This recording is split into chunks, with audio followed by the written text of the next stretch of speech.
Ya, Assalamualaikum warahmatullahi wabarakatuh. Waalaikumsalam warahmatullahi Waalaikumsalam wabarakatuh. warahmatullahi wabarakatuh.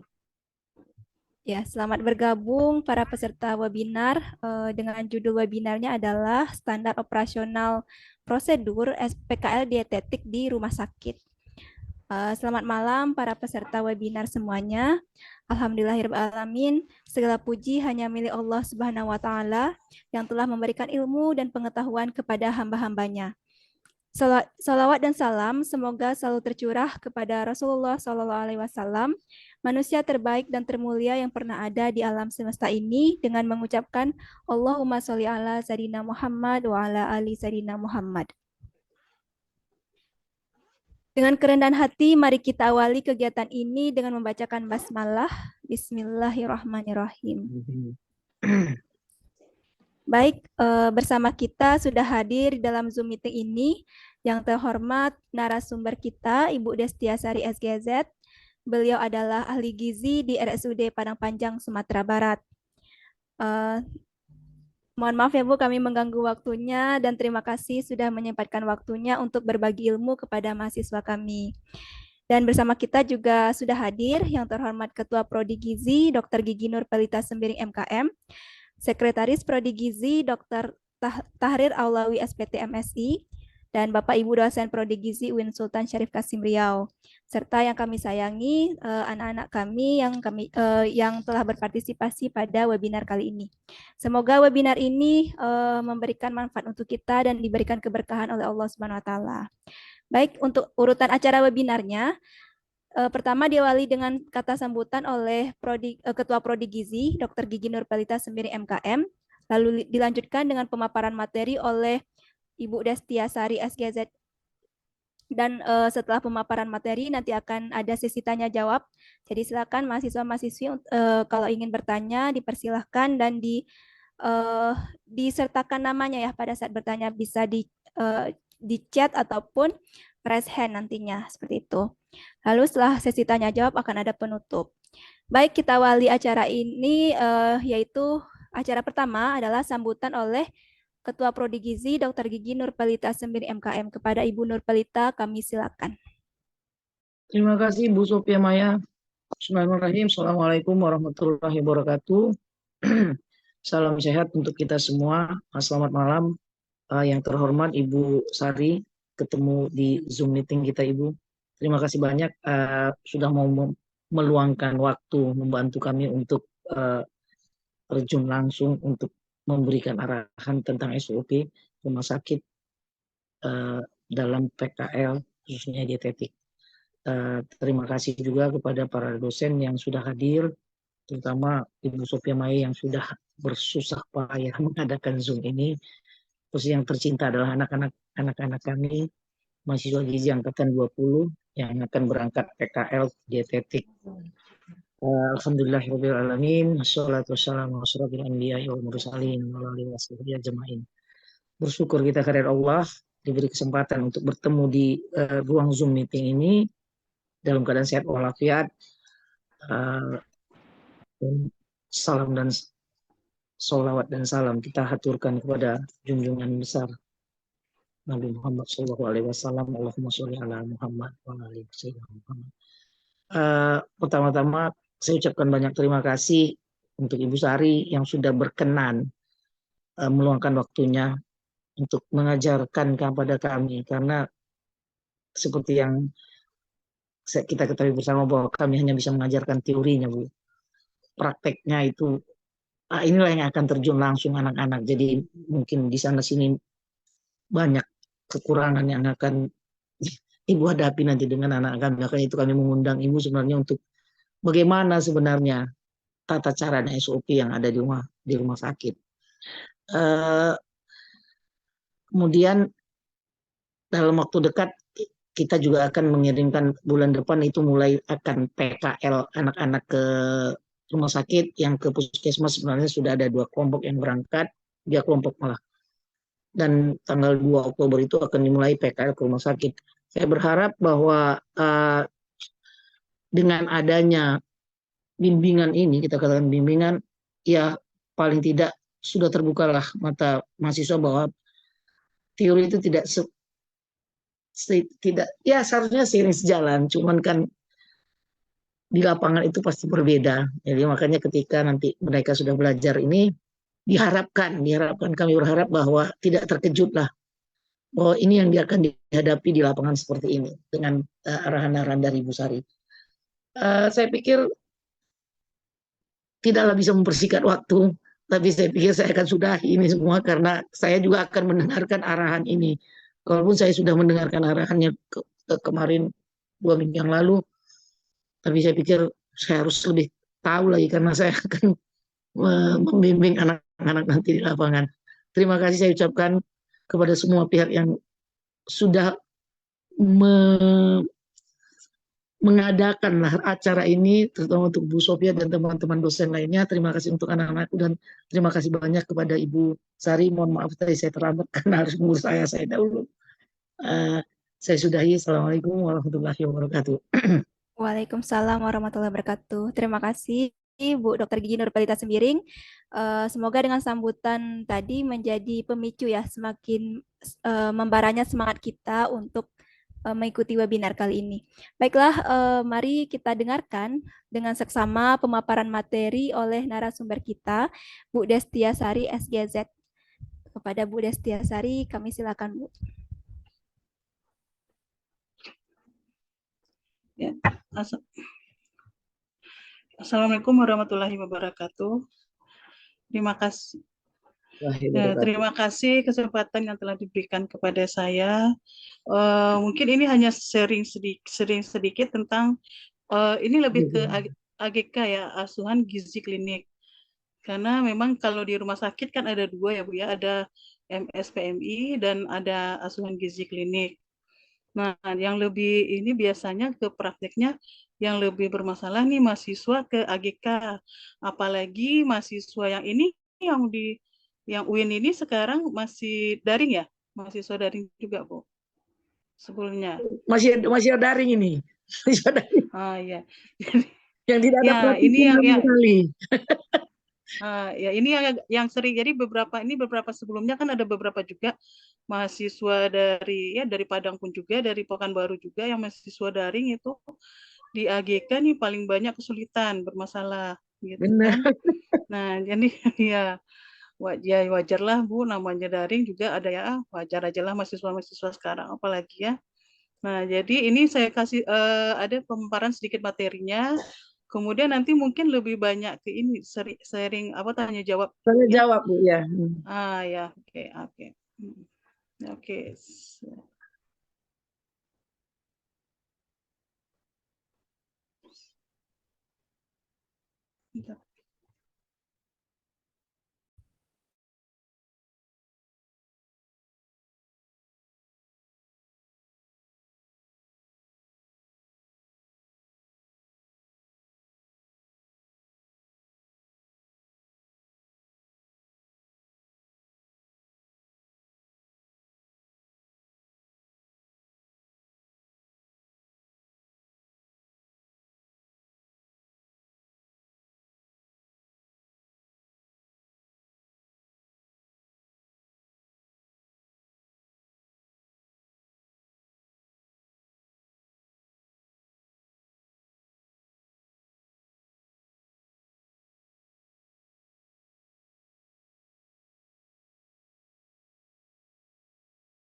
Sedang share screen ya Ibu ya? Iya, ini kok Oh ya, nggak bisa ya? Bentar ya, Bu ya. ya Bu, baik.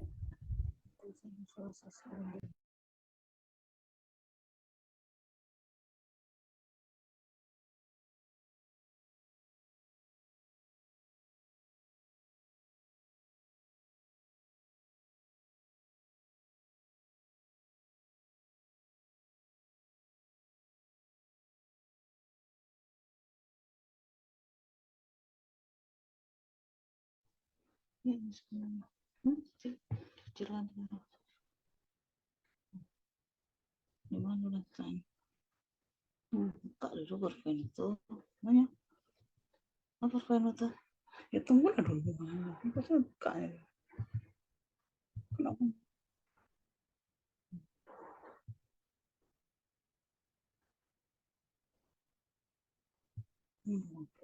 Tuh. Screen apa? Jika kok. Jika kok. Apa? Terus.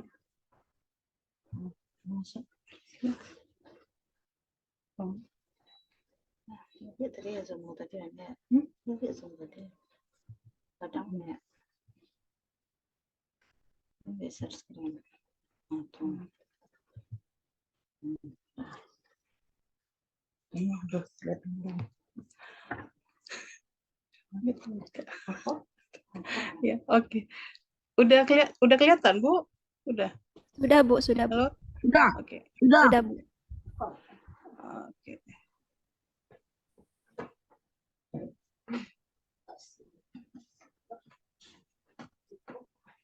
Oke. Jadi nah, ini konsep dasar PAGT. Ya.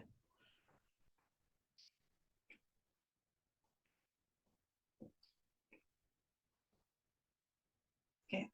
Konsep dasar PAGT, jadi tujuan dari ini adalah nanti mahasiswa diharapkan mampu menjelaskan tentang PAGT, kemudian menjelaskan 4 langkah proses asuhan PAGT ini, kemudian menjelaskan terminologi bahasa baku dalam PAGT, kemudian mahasiswa mampu berpikir kritis dan dalam mengambil keputusan dalam melaksanakan PAGT atau asuhan gizi. Nah, sejarah PAGT ini pada awalnya itu di Amerika pada tahun 2002 itu ahli gizi di Amerika mengidentifikasi kebutuhan untuk menciptakan metode pemberian asuhan gizi yang terstandar yang tujuannya untuk meningkatkan kualitas dan meningkatkan keberhasilan asuhan. Karena sebelumnya kan asuhan gizi ini tidak ada standarnya dan juga keberhasilan dari asuhan gizi ini tidak bisa kita ukur atau tidak bisa kita nilai evaluasi keberhasilannya karena tidak ada standar baku atau rujukan keberhasilan dari suatu asuhan gizi. Nah, kemudian tahun 2003 dietitian atau ahli gizi Amerika itu menciptakan suatu metode yaitu NCP atau Nutrition Care Process. Dan ini mulai diimplementasikan oleh praktisi gizi di Amerika. Nah, NCP ini atau dalam bahasa Indonesianya kita kenal dengan PAGT, yaitu suatu metode pemecahan masalah yang sistematis di mana para ahli gizi atau praktisi gizi ini berpikir kritis untuk melakukan pengambilan keputusan. Jadi ini adalah pengambilan keputusan seorang ahli gizi tentang suatu masalah gizi yang terjadi pada seorang klien atau pasien. Nah, kemudian dari permasalahan ini, dari masalah yang diambil, kemudian dilakukan suatu intervensi yang kemudian dilakukan monitoring dan evaluasi, dan ini adalah apakah asuhan gizi yang kita berikan atau intervensi yang kita berikan apakah aman, efektif, dan berkualitas tinggi. Nah, dalam PAGT ini ada 5 langkah atau 5 langkah dengan yang pertama itu asesmen gizi atau pengkajian gizi, kemudian diagnosa gizi, intervensi gizi, monitoring, dan evaluasi. Nah, kemudian PAGT ini adalah standar proses yang memberikan struktur dan kerangka yang konsisten untuk memberikan asuhan gizi. Bila dikombinasikan dengan content of care yang berdasarkan evidence atau fakta-fakta yang ada tentang permasalahan gizi terhadap masing-masing klien ini, maka akan menghasilkan peningkatan kualitas asuhan dan perbaikan dari status gizi pasien. Proses asuhan gizi ini dimulai apabila yaitu pasien atau klien atau grup, kalau berdiri masalah di masyarakat mungkin grup ya, itu teridentifikasi beresiko gangguan gizi. Kemudian apabila pasien membutuhkan bantuan lanjut untuk mencapai dan menjaga status gizi dan kesehatannya. Dan suatu PAGT berakhir bila tujuan telah tercapai. Nah, dalam model PAGT ini ada asesmen gizi, yaitu di sini kita itu melakukan pengumpulan data. Jadi data-data ini dikumpulkan berupa misal data antropometri, kemudian data fisik klinis, kemudian data laboratorium, kemudian data bukan personal, dieteri dan personal. Nah, untuk data antropometri ini tentunya dilihat apakah pasien ada penurunan berat badan, kemudian berat badan dan tinggi badan pasien, kemudian bagaimana status gizi pasien. Nah, untuk data laboratorium itu data yang diambil. Jadi kalau di rumah sakit itu masing-masing rumah sakit mungkin berbeda ya. Jadi ada laboratorium, kemudian kan ada pemeriksaan laboratorium. Itu kalau kita di masing-masing pasien, kalau di rumah sakit itu masing-masing pasien itu kan punya status, buku status atau rekam medik pasien. Nah, di buku status itu ada hasil laboratorium pasien. Jadi nanti mahasiswa mengambil data-data dari yang tertera di lembaran atau form laboratorium pasien, hasil laboratorium pasien. Kemudian itu yang untuk laboratorium, kemudian untuk fisik klinis. Nah, untuk fisik klinis dan untuk klinis itu juga itu adalah pengukuran oleh medis, kemudian dan perawat. Nah, data-datanya juga ada tertera di buku status pasien atau rekam medis pasien. Sedangkan untuk fisik itu ahli gizi melakukan penilaian sendiri. Jadi dilihat, diobservasi bagaimana pasiennya, apakah kemudian dia ditanya. Jadi jangan mengandalkan apa yang tertera di status gizi pasien. Jadi untuk fisik ini, jadi misalnya pasiennya apakah ada udem, kemudian pasiennya demam, kemudian ada pasiennya letih atau ada mual muntah. Nah, itu tuh ditanyakan dan diobservasi. Kemudian untuk dieteri pasien juga, dieteri itu pola konsumsi, jadi pola konsumsi pasien. Jadi pola konsumsi pasien ini bisa dinilai dari food frequency. Nah, food frequency ini kemudian pola konsumsi pasien dari food frequency, bagaimana selama ini pasien pola konsumsinya. Bagaimana asupan karbohidratnya, proteinnya, kemudian sayuran dan buahnya, kemudian apakah pasien kebiasaan makannya selama ini bagaimana, apakah sesuai dengan pola gizi seimbang atau tidak. Nah, kemudian data recall, itu recall asupan makan pasien. Nah, asupan pasien ini dinilai untuk itu tuh dinilai itu jadi sehari sebelum mulai dari sehari semenjak kita melakukan pengkajian. Jadi asupannya apakah bermasalah, apakah berisiko atau tidak. Jadi apakah kalau misalnya kalau pasiennya berisiko, misalnya pasiennya tidak mau makan atau asupannya kurang dari, kalau untuk rumah sakit ada kita standarnya itu 80%. Jadi kalau 80% dari kebutuhan gizi pasien itu cukup, tapi kalau kurang dari 80% itu kurang. Nah, itu jadi pasien berisiko malnutrisi.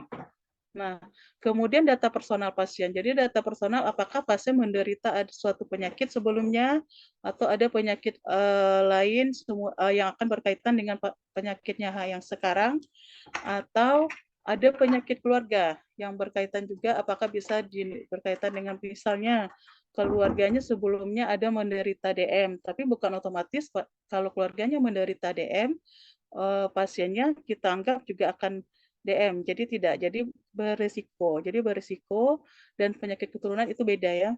Nah, kemudian setelah di pengkajian gizi ini, setelah kita lakukan pengkajian gizi ini, kita analisa ya. Jadi semuanya berkaitan, antropometrinya, pola makannya, pola konsumsinya, asupannya. Nah, itu tuh penyakitnya. Nah, itu tuh semuanya berkaitan. Nah, kemudian dari asesmen inilah kita ambil diagnosa gizi. Jadi dalam asesmen ini pengkajian gizi ini harus lengkap.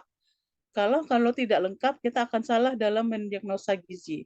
Jadi kita akan salah dalam mengambil keputusan diagnosa yang kita ambil atau diagnosa yang kita ya diagnosa yang akan atau masalah yang akan kita ambil untuk diintervensi. Nah, kemudian diagnosa gizi ini kan identifikasi dan penamaan masalah gizi, penentuan faktor penyebab, tanda dan gejala serta dokumentasi. Nah, ini dalam melakukan diagnosa gizi ini kita merujuk kepada terminologi gizi. Apakah di apa udah ada terminologinya belum, Bu? Halo? Iya, Bu. Yang Di mm, yang di UIN ada enggak terminologi buku terminologinya? kalau dietetik untuk ini ya, Bu, misalnya NI titik Ah titik ya, uh, sudah diajarkan, Bu. Kami mengambil buku dari em, ada Bu diajarkan ke mahasiswa NI titik sekian, NC titik sekian. masing-masing mahasiswa punya nggak? Jadi diharapkan masing-masing mahasiswa punya terminologi gizi ini. Mm. Jadi yang terbaru sih 2021, tapi yang baru ada mungkin karena kalau bahasa Inggrisnya ini kan ada yang udah diterjemahkan itu terminologi gizi yang tahun 2018. Nah, itu lengkap dan itu lebih gampang. Jadi mahasiswa misalnya kan kalau bentar ya Bu ya, ada Baik, Bu. gitu aja.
Oke, baik, kita lanjutkan. Nah, ini sampai mana tadi ya? Terminologi ya? Ya, terminologi, Bu. Ya. Jadi nanti jadi diagnosa gizi ini ambil di terminologi. Di terminologi ada itu masalah, jadi ada problemnya, ada etiologinya, ada sign symptomnya di sana. Jadi mahasiswa tinggal mencari mana yang sesuai dengan pasiennya. Jadi masing-masing pasien itu mana yang sesuai, kemudian itu dilihat dari asesmen atau pengkajian gizi sebelumnya. Jadi jangan nanti tiba-tiba muncul diagnosanya apa, yang di pengkajiannya apa. Jadi antara pengkajian dan diagnosa ini beda. Contohnya misalnya yang paling sering itu mahasiswa bikinnya ya asupan tidak asupan energi inadekuat berkaitan dengan mual muntah. Ternyata di pengkajian gizi pasiennya di fisiknya nggak ada mual muntah, tidak ada masalah pencernaan. Nah, jadi di situ harus hati-hati. Jadi apa masalahnya masalahnya apa itu harus ada di pengkajian. Begitu juga penyebabnya. Penyebab dari masalah gizi ini ada juga di pengkajian. Jadi pengkajian kan ada antropometri, ada antropometri, ada laboratorium, ada fisik klinis, ada kemudian dieteri, nah kemudian ada juga di sana personal, nah itu tuh ada, jadi etiologinya ada di sana semua. Begitu juga simptom, ada juga di sana, di pengkajian. Jadi jangan sampai diagnosanya di diagnosa ada, di pengkajian tidak ada. Nah, setelah masalahnya kita tetapkan dan itu penyebab dari masalah kita tetapkan, kemudian tanda-tanda dan gejala dari masalahnya kita tetapkan, disitulah kita ambil keputusan untuk melakukan intervensi gizi. Nah, intervensi gizi ini apa masalah? Jadi kan ada tujuan di intervensi ini, ada tujuan dan implementasi. Jadi tujuan ini adalah apa yang akan kita capai. Nah, jadi tujuan ini berdasarkan masalah gizi yang ada. Misalnya asupannya inadequate. Makanya intervensi yaitu tujuan kita mengintervensi yaitu meningkatkan asupannya. Nah, meningkatkan asupan ini kemudian diimplementasi atau tindakan yang akan kita lakukan itu apa yang akan kita lakukan. Misalnya apakah pasien ini akan kita ganti bentuk makanannya, kemudian kalau jika dia mual dan muntah, kita lihat dulu mual muntah ini kenapa. Bisa jadi karena obat.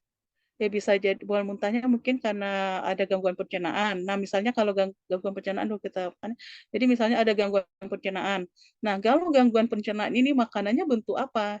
Jadi kita intervensi di sana. Nah, kalau dia bermasalah gangguan pencernaan, jadi makanannya bentuk apa kita berikan.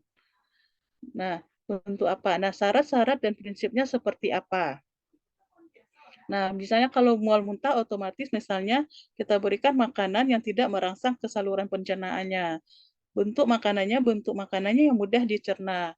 Nah, kalau misalnya ternyata penyebab dari dia asupannya mual muntahnya ini ternyata karena obat-obatan, nah kita akan kolaborasi dengan dokternya mungkin kerjasama dengan dokter, mungkin bicarakan dengan dokternya dan bicarakan juga dengan apoteker. Karena di sini kan di dalam asuhan gizi ini kita berkolaborasi dengan dokter. Ada 4 jadi di rumah sakit ada 4 PPA atau praktisi profesional pemberi asuhan itu ada 4 profesi yaitu dokter, apoteker, perawat, dan ahli gizi. Nah, kita berkolaborasi berempat. Nah, ini kita bicarakan, dok, misalnya ini obat ini, terus gimana tindakan selanjutnya.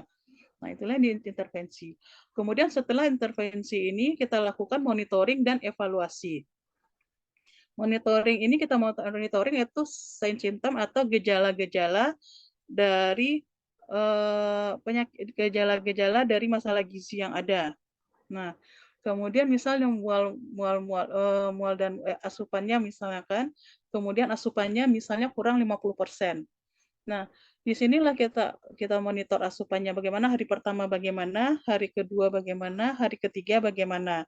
Di rumah sakit kita kalau pada umumnya saya nggak tahu kalau di Riau bagaimana ya, kalau di Sumatera Barat atau masyarakat umumnya kan yang rumah sakit yang sudah terakreditasi itu ada standar asuhan gizi dilakukan selama 3 hari.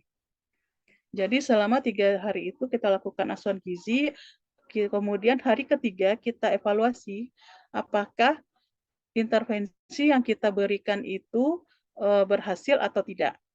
Jadi menentukan apakah intervensi itu berhasil, kita lihat tujuannya. Apa tujuan kita tadi? Tujuan intervensi misalnya karena untuk meningkatkan asupannya.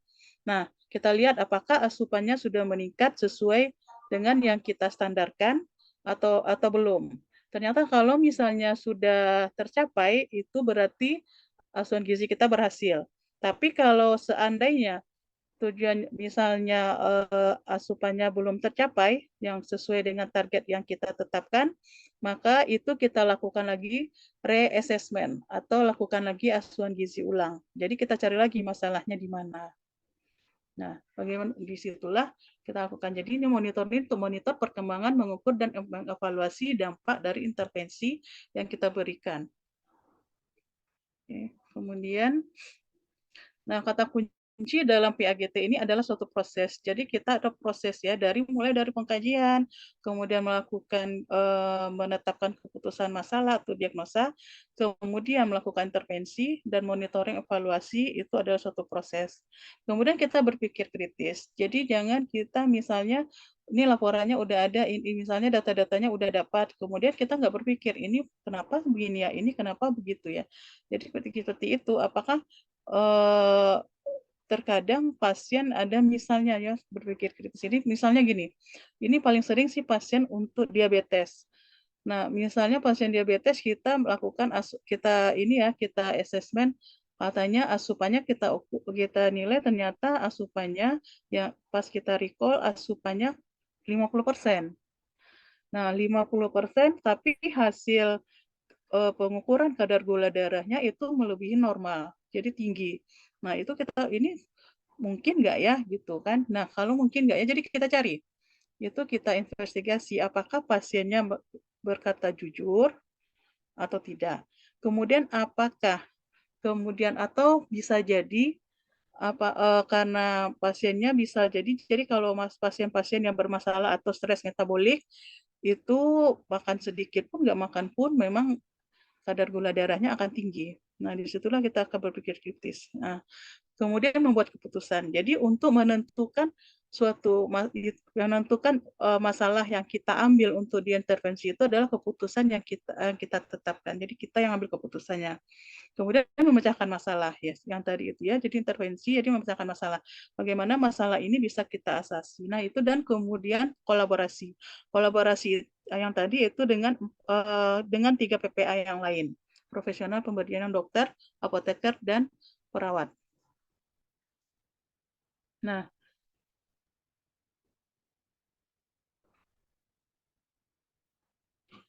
kemudian ini, nah itulah sekilas. Nah, terminologi, ini ada yang jadi terminologi, nanti jangan lupa ini buku-bukunya. Mungkin. Nah, di sini ada yang ditanyakan. Oh, baik, Bu. Ya, berarti kita langsung ke sesi tanya jawab ya, Bu ya? Iya, untuk tanyakan dulu. Jadi di mana ini melihat ininya? Atau ini ada dosen dari gizi juga, Bu, ada Bu Yanti Ya. sama Bu Fitri. Mungkin Bu Yanti atau Bu Fitri ada yang ingin dikonfirmasi atau ingin ditanyakan, Bu? Ya, boleh. Ya, sebentar.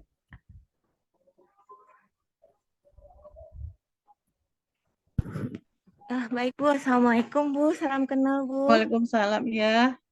Ya maaf tadi off cam karena di rumah pas lagi ribut juga Bu, jadi terima kasih sebelumnya ya Bu sudah memberikan pembukaan buat adik-adik kami di sebelum memulai PKL. sangat menarik Ya. Bu, karena kan kalau di rumah sakit pasti kasusnya kebanyakan komplikasi kemungkinannya Bu. Maaf Bu, ada jadi kalau mungkin boleh sedikit sharing Bu, karena kan kalau di kelas, di perkuliahan kami rata-rata memberikan kasus itu kebanyakan kasusnya masih tunggal, mungkin seperti itu. Mungkin bisa di sharing-sharing Bu kasus yang di rumah sakit yang komplikasi itu bagaimana untuk pengaturan syarat dietnya gitu mungkin Bu. Terima kasih Bu. Oh ya. Jadi gini, tadi kalau untuk S1 ini sama dengan D4. Kalau S1 ini yang dietetiknya berapa SKS jadi? 4 SKS, Bu. 4 SKS. Jadi kalau untuk S1 memang itu tuh pasiennya memang yang lebih kompleks ya. Kecuali D3 itu pasien-pasien sederhana itu berdasarkan ini juga sih kita kan ada apa namanya? rincian kewenangan klinis. Jadi untuk D3 itu memang kasus-kasus sederhana. Tapi tidak menutup kemungkinan untuk D3 pun untuk komplikasi karena rumah sakit yang namanya rumah sakit kan kita tidak bisa membatasi penyakit. Nah, pada umumnya. Jadi kalau untuk yang komplikasi itu masing-masingnya. Jadi kalau misalnya yang ditanyakan tentang perhitungan itu jadi masing-masing perhitungan misalnya DM ginjal. DM dengan gagal ginjal itu DM nefropati itu sudah ada ketentuannya. Jadi sudah ada ketentuannya perhitungan perhitungan energinya berapa, kemudian untuk proteinnya berapa. Nah, itu misalnya untuk pasien yang sudah HD, yang hemodialisa atau belum itu ada lagi perbedaannya. Nah, kemudian juga dengan jantung mana yang akan kita dahulukan. DM misalnya dengan komplikasi jantung mana yang kita dahulukan. Kalau misalnya yang bermasalah adalah jantungnya dan DM-nya tidak ada masalah, misalnya DM-nya apa istilahnya terkontrol, nah itu jantungnya. Tapi kalau jika DM dengan jantung ternyata DM-nya bermasalah, DM-nya kita atasi duluan, baru ke jantung. Itu kan. Jadi nanti kalau mahasiswa sudah masuk ke masing-masing rumah sakit itu udah ada di sana dibatasi. Jadi kalau mahasiswa ya jadi nanti kalau ini ada buku ya. Jadi buku pegangan yang wajib itu penuntun diet, kemudian penuntun diet anak itu wajib, kemudian terminologi gizi. Jadi terminologi itu buku wajib yang dipunyai. Nah, kemudian juga yang untuk mahasiswa bawah itu nanti pengukuran nilai. Jadi alat-alat misalnya timbangan, pengukur lila. Jadi pasien-pasien yang tidak bisa berdiri nanti mungkin kita pakai aja untuk pengukuran lilanya. Kemudian untuk tinggi badan itu bawa. Jadi kalau pasien-pasien bisa berdiri bisa kita ukur atau mikrotoa ya pengukur badan itu punya. Atau nanti tinggi lutut. Kita perhitungan nanti dari tinggi lutut. Nah, kemudian kalau untuk diet, ya nanti untuk dietnya itu tuh berdasarkan masing-masing pasien juga, Bu. Jadi istilahnya gini, jadi kalau dietetik ini atau gizi klinik ini memang individu, tergantung keadaan pasiennya. Nah, bagaimana, Bu? Baik Bu, terima kasih banyak Bu. Dan juga untuk mahasiswa nanti juga gini harus aktif download ini ya untuk DM itu perhitungannya itu download per Kenny. Jadi per Kenny, kemudian ginjal juga. Ginjal ada, saya lupa nih apa persatuannya ginjal, itu ada juga perhitungannya beda-beda. Jadi kemudian juga nanti banyak, kalau udah banyak sih komplikasi, kemudian pengukuran. Misalnya kemudian dia juga gini, ada buku Saku Azura. Nah, buku Saku Azura itu sebenarnya bukan rujukan resmi, tapi kadang-kadang di buku tidak ada, di Azura ada. Jadi itu tuh memang kumpulan yang ahli gizi juga menyusun, itu kumpulan-kumpulan itu lumayan lengkap ya. Lumayan lengkap, tapi ada beberapa yang tidak istilahnya mungkin kesalahan penulisan yang namanya juga buku saku kan. Nah, itu tuh harus dilihat lagi. Nah, kayak gitu. Jadi itu punya. Jadi ada Azura, kemudian penuntun diet anak, dan terminologi itu wajib punya. Ini download yang ini. Nanti sebenarnya gini ya, kalau mahasiswa itu harus rajin bertanya. Jadi selama ini mahasiswa-mahasiswa daring ini lebih banyak ini saya nggak tahu ya, pada umumnya hampir sama. Pada umumnya hampir sama, takut bertanya, kemudian akhirnya pada nanti laporan ya, jadi laporan paling sering itu laporan sudah mau presentasi baru laporan dikumpul.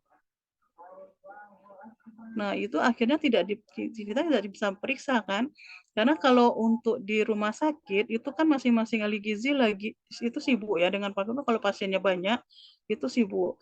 Jadi kalau misalnya kalau mahasiswanya tidak aktif bertanya, tidak aktif memberikan laporan, itu tidak akan banyak istilahnya ilmu-ilmu yang akan diserap. Nah, kemudian apalagi kalau pengumpulan mepet-mepet waktu mau presentasi, ya udah berarti kan tidak bisa kita periksa. Ini apalagi tidak bisa kita periksa, jadi akhirnya ya tidak, istilahnya nggak bawa apa-apa pulang kan, jauh-jauh misalnya ke Sumbar, ternyata pulangnya nggak ada ilmu yang kita dapat. Nah, apalagi nih kalau untuk katanya ada diam jamil ya Bu ya.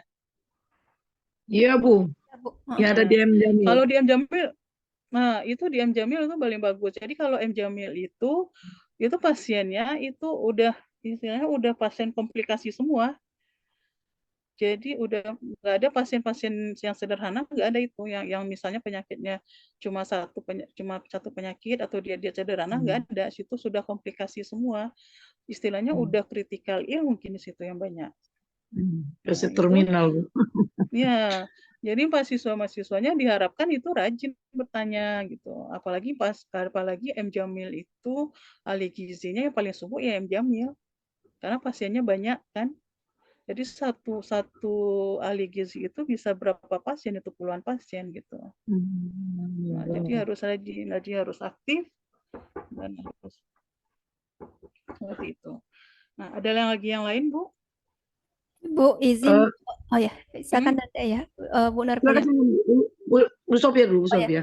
Bu terkait dengan rekam medik di Ya. rumah sakit kan mahasiswa harusnya melihat terkait dengan gula darahnya berapa gitu kan di buku rekam medik kan Bu.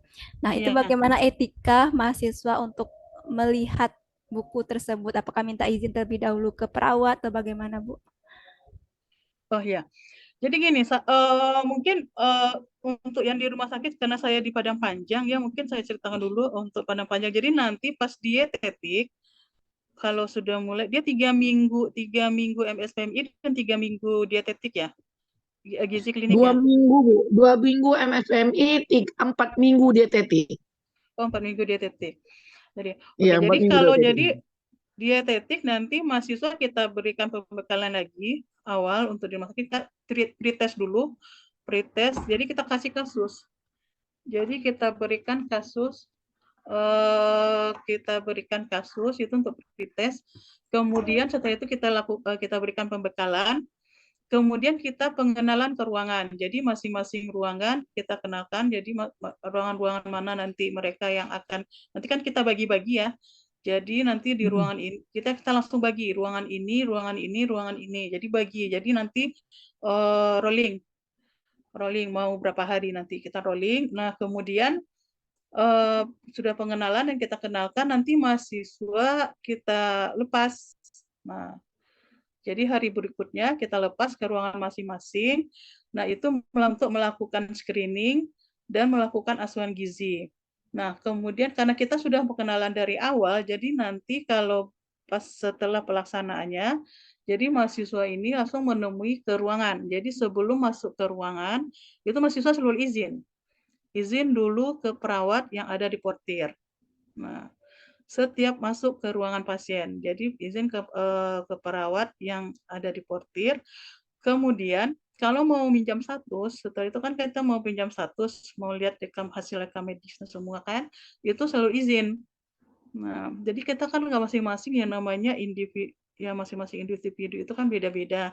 Ada yang ini yang ambil-ambil aja misalnya. Ada juga pernah mahasiswa ambil aja yang ada di tangan perawat. Akhirnya kami yang dimarahin. Ini paling sering nih. Jadi anak-anak daring kami paling sering ditegur. Nih. Jadi paling sering ditegur sama dokternya, sama perawatnya. Itu baik anak Padang dan anak Riau sama. Jadi kami akhirnya kena tegur. Jadi istilahnya kurang sapa ya, kurang sapa, kurang izin. Nah, itu yang namanya kita tamu ya. Jadi kalau kita bertamu ke rumah orang, jadi kita tentunya izin ke tuan rumah dulu. Jadi ya setiap melakukan setiap ke ruangan izin. Nah, kemudian juga untuk nanti status kita izin, kemudian kalau bisa jangan diportir duduknya. Jangan diportir. Tapi nggak tahu ya, tergantung masing-masing rumah sakit ya. Kalau di Padang Panjang itu di luar portir itu kan ada tempat duduk. Jadi mahasiswa bisa duduk di sana. Jadi itu ada mahasiswa kan ada mahasiswa, ada dokter juga, ada apoteker, ada perawat juga. Nah itu di luar ada ruang duduk, itu di luar portir. Nah di situ aja nanti bisa izinnya statusnya. Tapi nggak tahu juga kalau rumah sakit lain ya nggak tahu ya. Soalnya kan masing-masing rumah sakit beda. Enggak juga, Bu, nggak boleh. Di nurse station itu tidak boleh kita duduk di situ. Di semua rumah Oh sakit iya. yang sudah saya yang dulu waktu PKL tahun lalu juga tidak diperbolehkan. Oh iya. Ya, jadi Sama, Bu. itu. Oh ya, jadi sebenarnya gini Bu, karena pernah ya kejadian itu mahasiswa gizi. Nah, duduk di portir, dokter DPJP-nya, dokter spesialisnya datang, dia bukan berdiri, duduk aja. Jadi tetap duduk di sana. Jadi akhirnya tentunya ditegur, yang namanya ya istilahnya kan pasien, dokter ini kan penanggung jawab pasien, dia mau Iya. melakukan VCT, Dia mau mau duduk di kan. yang fisiknya benar. Nah, kayak gitu. Jadi ya dia duduk di portir, akhirnya karena kayak gitu kan kita sering kena tegur, ya udahlah jadi di luar saja gitu. Jadi kan daripada jadi masalah kan nggak enak juga kan Bu. Jadinya Iya. istilahnya malah ini jadi dipersulit nanti takutnya. Jadi sopan santun aja ini sih ya seperti biasa, misalnya sopan santun bertamu ke rumah orang namanya kan. Nah, terus sopan santun aja sebenarnya etika. Nah, kemudian juga setelah itu nah untuk yang di ini ya, yang untuk di Padang Panjang ini yang mulai sekarang memang di ini kan ya, jadi anak daring juga udah ada anak dari Poltekkes Padang D4 juga gitu. Jadi memang setelah mereka melakukan screening, setelah melakukan asuhan gizi itu langsung bikin laporannya dan langsung dan langsung konsul. Jadi temui masing-masing CI langsung konsul. Karena dengan gitu kalau misalnya kalau dia satu kasus, dua kasus kita langsung ini kan kita langsung konsultasi, kita bisa langsung menilai kan, langsung oh ini di sini bermasalahnya, di sini bermasalah, di sini bermasalah. Jadi untuk kasus berikutnya mereka sudah bisa memperbaiki. Tapi kalau di ini kalau misalnya laporannya itu ditumpuk dan mau presentasi baru diberikan, itu kan kita nggak bisa periksa lagi, Bu. Nah, jadi akhirnya mahasiswa nggak ngerti apa-apa. Jadi pas presentasi memang nggak tahu apa yang dibikinnya, nggak tahu, yang nggak jelas semuanya. Seperti Mbak, itu. pengalaman tahun lalu juga memang satu kasus langsung dikonsultan. Kalau nggak selesai ganti lagi. Jadi memang satu persatu, Bu. Pengalaman Oh ya, saya yang memang lalu ya. oh ya untuk kasus Jadi besar ya Bu ada ya. yang sampai ya, Yang itu yang kasus besar ya, ganti kasusnya. iya. Nah, jadi ada yang Oh. sampai beberapa kali karena kan konsulkan terus tak pulang atau gimana ganti lagi. Memang satu persatu kasus dikonsulkan. Yang saya bimbingannya ya Bu ya beberapa rumah sakit di tahun lalu, tapi teman-teman yang bimbingannya saya juga nggak tahu. Tapi yang pas di bimbingan saya seperti rumah sakit Bengkalis, lalu Kuantan itu semuanya Ya, satu kasus dikonsulkan selesai baru dilanjutkan seperti itu. iya. Jadi ya lebih ini ya lebih paham. Jadi lebih mengerti gitu permasalahan. Jadi caranya ya namanya itu kan istilahnya kalau ya namanya yang gizi ini kan memang terapannya Bu ya. Kalau dietetik ini kan memang terapan. Jadi pengalaman yang akan mengajarkan nanti. Jadi mahasiswa jadi istilahnya gini. Jadi adik-adik mahasiswa ini jangan takut bertanya, jangan takut salah. Ini paling banyak itu takut salah. Belum dibikin udah tanya, Bu, ini perhitungannya yang mana ya Bu? Bu, ini dipakai mana ya Bu? Ini pakai mana? Jadi belum dibikin, itu udah ditanya duluan. Nah, akhirnya kan misalnya kan jadinya ini apa nggak bisa ngambil keputusan jadinya. Nah, jadi analisanya juga nggak jalan jadinya kan. Istilahnya kalau kita suapin terus akhirnya nggak jalan kecuali. Nah, tapi kalau udah dibikin, kemudian kita baru nanti oh ya di sini baru kita terangkan. Jadi jangan tahu salah. Jadi pengalaman semakin kita sering melakukan itu akan semakin mahir. Berarti dikerjakan Nah, dulu ya, Bu, ya. Baru iya dikerjakan ditanyakan, bukan dulu. ditanya dulu baru dikerjakan ya, Bu. Biar Iya. tahu Jadi biar kan tahu di mana salahnya ya kalau benar salah. iya, jadi istilahnya ini. Jadi kan udah ada teori. Jadi kan teorinya udah punya. Jadi kerjakan dulu. Nanti kemudian kalau ternyata tidak tepat, misalnya kan memang antara teori kadang-kadang di praktek itu kan beda.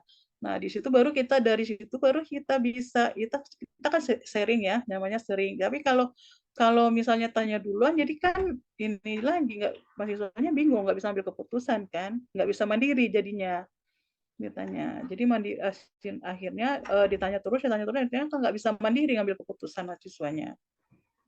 Oke. Ada lagi yang ini? Ya, mungkin dari mahasiswa ada ingin ditanyakan. Izin bertanya, Bu. Ya, silakan itu. Sebelumnya perkenalkan saya Ina Sari dari angkatan 20, Bu. Mungkin ada 2 pertanyaan lah, Bu. Yang pertama tadi kan dari pertanyaan Bu Yanti mungkin dapat saya simpulkan kalau dari kasus yang komplikasi mungkin kita simpulkan kita akan mendahulukan mana penyakit yang urgent gitu kan, Bu. Nah, misalnya nih kita ambil contoh dia ada penyakit jantung sama penyakit hipertensi. Mungkin di saat itu penyakit jantungnya lagi urgent gitu ya, Bu, lagi yang harus kita dulukan. Berarti kita kan yang harus kita hitung pertama itu atau kita tentukan dietnya itu berarti berdasarkan diet jantung misalnya gitu ya kan, Bu. Nah, ketika di hari berikutnya itu ada perubahan penyakit misalnya hipertensinya yang urgent duluan gitu, Bu, urgent lagi gitu. Sedangkan jantungnya pun masih urgent atau sudah tidak urgent lagi. Berarti kayak Ibu bilang tadi kan setiap rumah sakit ada standar sendiri kan. Nah, itu kalau misalnya belum sesuai sama waktu yang sudah ditetapkan sama rumah sakit seperti 3 hari atau belum sampai 3 hari, itu berarti kita harus melakukan modif lagi gitu kan, Bu. Nah, terus yang kedua, ada lupa lagi pertanyaan kedua, Bu. Mungkin boleh dijelaskan pertanyaan pertama mungkin, Bu. Ya, satu Oh dulu ya. sebelum Jadi dilanjut keduanya. oh ya. Ya, jadi untuk komplikasi jadi gini. Untuk diet itu tetap. Jadi DM dan jantung kan punya ada syarat dan prinsipnya masing-masing. Nah, tapi kalau pasien yang komplikasi dengan DM itu perhitungannya otomatis DM. Kecuali DM nefropatia itu memang ada otomatis dia masuknya sesuai kebutuhannya. Nah, tapi bukan DM murni, jadi perhitungannya bukan kita pakai DM murni ya. Jadi ada DM, misalnya DM komplikasi dengan gagal ginjal itu DM nefropati itu ada khusus. Kemudian kalau misalnya DM dengan jantung, itu kan kalau untuk perhitungannya kita bisa pakai perhitungan perhitungan Perkeni, dan kemudian untuk proteinnya kita pakai jantung. Jadi proteinnya kita pakai protein perhitungan jantung. Nah, kemudian kalau untuk syaratnya, otomatis syaratnya sesuai ya dengan, jadi kalau untuk pasien jantung misalnya, pasien jantung itu kan misalnya rendah kolesterol, kemudian rendah lemak, gitu. Jadi bentuk-bentuk makanannya disesuaikan dengan diet pasien jantung. Nah, kalau misalnya dengan ginjal begitu juga, apa yang syarat-syaratnya untuk ginjal apa gitu. Kalau istilahnya kalau DM murni itu kan tidak terlalu, jadi goreng pun boleh, gorengan mereka boleh, santan-santan boleh. Tapi kalau udah komplikasi ke jantung itu tidak boleh, tidak kita izinkan, tidak dianjurkan lagi. Jadi lebih ke bentuk makanannya. Jadi syarat dietnya. Jadi ke bentuk makanannya, kemudian syarat-syarat dietnya, kemudian bahan makanan yang digunakan dan tidak, yang dianjurkan dan tidak dianjurkan. Nah, lebih ke situ nanti kalau komplikasi kita lihat ya.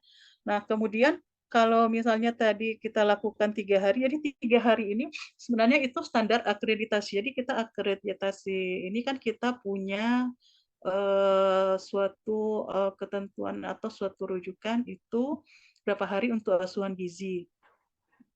Jadi kalau misalnya tidak kita lakukan, nah itu akreditasi atau penilaian rumah sakit itu akan kurang.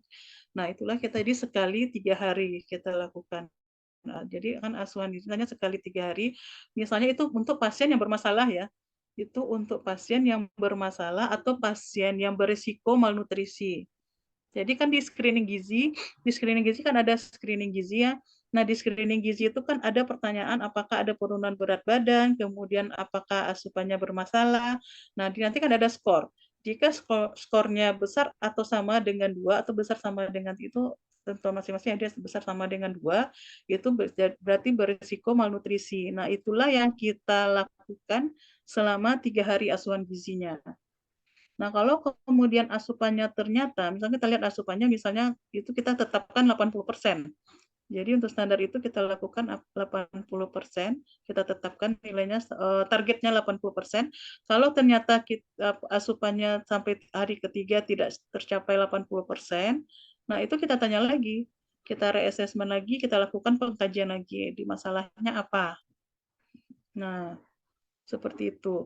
Tapi kalau misalnya ternyata masalah pasiennya cuma misalnya kebiasaan ya, behavior ya, misalnya perilaku, itu kita ini, jadi dalam waktu 3 hari, belum tentu yang kita lihat aja belum 3 hari, itu belum bisa kita ini ya, yang namanya perilaku kan susah untuk mengubahnya. Jadi kita tetapkan saja itu selama dia di rumah sakit, itu apakah kita monitor tiap hari ya, apakah dia patuh atau tidak. Nah, seperti itu. Nah, bagaimana ini? Bagaimana Intan? Terima kasih untuk jawaban pertanyaan pertama. Mungkin boleh lanjut pertanyaan selanjutnya, Bu. Ya, silakan. Oke. Terus ini, Bu. Nah, namanya rumah sakit kan untuk pasien pasti kan ada penjagaan dari keluarga ya kan, Bu. Terus juga terkadang beberapa pasien mungkin kebanyakan lah mungkin kan keluarga kita pun juga pasti sering melakukan hal yang sama. Dia sering minta dibawakan atau sering dibawakan makanan dari luar yang mungkin itu kan kita kan udah menetapkan dietnya ini seperti ini, syaratnya ini, makanannya harus dikonsumsi ini dengan porsinya segini. Nah, kira-kira nih Bu, dari menurut Ibu sendiri, kira-kira kita sebagai seorang ahli gizi ini bagaimana menyikapi hal yang seperti itu? Terus satu lagi lah Bu, tambahan. Untuk makanan gitu ya kan Bu, misalnya, bukan misalnya, kira-kira Bu, di rumah sakit, terutama di rumah sakit Padang Panjang lah, mungkin sebagai gambaran untuk kami juga, itu kira-kira makanannya, itu memang sudah terjadwalkan atau sudah terkonsepkan, hari ini menunya ini. Atau memang harus dibuat dulu menunya, kita susun dulu menunya, terus kita proses di instalasi gizi atau seperti apa, Bu? Soalnya kan biar jadi gambaran juga seperti kami gitu kan, Bu. Mungkin kalau misalnya menyusun sendiri, mungkin saya dan kawan-kawan mungkin bisa lah cari referensi dulu menu ini seperti apa, ini seperti apa. Jadi kami juga tahu kira-kira makanan ini bakalan seperti apa untuk kami hidangkan di pasien dengan kasus yang dialami oleh pasien tersebut, Bu. Terima kasih, Bu. Oh ya. Jadi gini, kalau untuk pertanyaan pertama itu pasien bawa makanan dari rumah. Jadi masing-masing rumah sakit punya pedoman atau SOP apakah pasien dibolehkan membawa makanan dari luar. Nah, untuk di Padang Panjang kita punya pedomannya, pasien dibolehkan membawa makanan dari luar, tapi dengan syarat itu Pak, keluarga pasien dan pasien sudah memahami dan mereka sudah diberi edukasi ya, mereka diberi edukasi dulu dan sudah paham apa bentuk makanan atau makanan yang boleh dibawakan dari rumah. Syarat-syaratnya bagaimana, kemudian harus sesuai dengan diet yang diberikan. Nah, itu dibolehkan. Nah, kalau ada beberapa, jadi tergantung rumah sakit juga. Jadi tapi kalau tergantung rumah sakit juga ada yang membolehkan, ada yang tidak. Tapi biasanya rumah sakit yang udah terakreditasi itu membolehkan dengan syarat yang seperti tadi. Sudah diberikan edukasi dan mereka paham. Karena tidak semua keluarga pasien yang paham kan. Jadi ada misalnya itu kan ada juga yang jadi kita lihat, jadi istilahnya gini, kalau sebagai ahli gizi itu yang namanya, tapi itu secara pengalaman ya, kita punya ini intuisi. Ini pasiennya akan paham nih, keluarganya ini paham nih, ini keluarganya nggak paham. Kita punya intuisi. Jadi kalau pasiennya kita intuisi kita mengatakan pasien ini akan paham, kita bolehkan. Tapi kalau kita merasa pasien ini keluarga pasien ini nggak akan paham gitu. Jadi tidak kita bolehkan. Jadi itu secara ini nanti pengalaman yang akan mengajarkan kita ya. Jadi intuisi itu dari pengalaman. Kita istilahnya udah apa ya, udah paham aja ini, oh ini gitu, nah jadi gitu.